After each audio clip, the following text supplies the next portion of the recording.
السلام علیکم ورحمۃ اللہ وبرکاتہ۔ مجھے جتنے بھی دیکھنے والے ویورز ہیں، دعا ہے اللہ تعالیٰ آپ کو اپنا خلیل اور محنت کرنے والوں میں سے بنائے۔ کمنٹ میں آمین لکھنا مت بھولیے گا، ہو سکتا ہے اللہ تعالیٰ کسی کی آمین کے صدقے اس کو پسند فرما لے۔ آپ لوگ میرا تھمبنیل اور ٹائٹل دیکھ کر ہی سکرین پر آئے ہوں گے کہ میری اسٹرگلنگ کیسے سٹارٹ ہوئی۔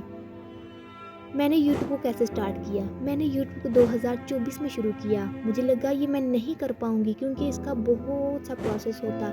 فار ایگزامپل ویڈیو بنانا، اسے ایڈٹ میں لے کر آنا، پھر وائس ریکارڈ کرنا، اسے بھی ایڈٹ کرنا، اس کے بعد تھمبنیل بنانا تاکہ لوگ اس سے انسپائر ہوں۔ میں نے کبھی کسی دوسرے کی مدد نہیں لی، خود ہی کرتی آ رہی الحمدللہ، کیونکہ مجھے اللہ نے طاقت اور پاور بخشی ہے الحمدللہ۔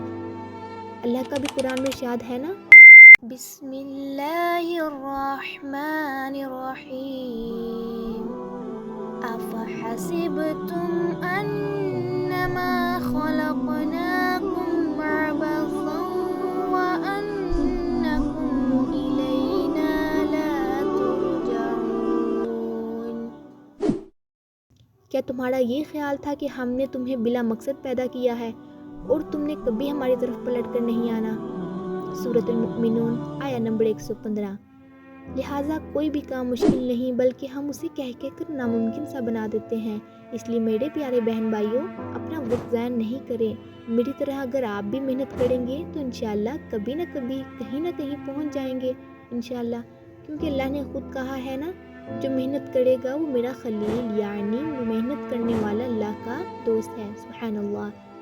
اللہ سے دعا ہے جو بھی دیکھنے والے ہیں، سننے والے ہیں، اللہ سب کے دل میں کام کا جذبہ اور جنون پیدا فرمائے، آمین۔ اگر آپ کو یہ ویڈیو اچھی لگی ہو اور میری کی ہوئی محنت آپ کو تھوڑی بہت پسند آئی ہو تو جا کر دیکھ کر سبسکرائب، لائک، شیئر ضرور کیجیے گا۔ مجھے خوشی ہوگی آپ سب مجھے سپورٹ کریں گے انشاءاللہ۔ بہت شکریہ آپ کی سماعتوں کا، جزاکم اللہ خیرا کثیرا۔ اپنا بہت سا خیال رکھیں اور محنت کرنا مت بھولیے۔ اللہ حافظ، فی امان اللہ۔ السلام علیکم ورحمۃ اللہ وبرکاتہ۔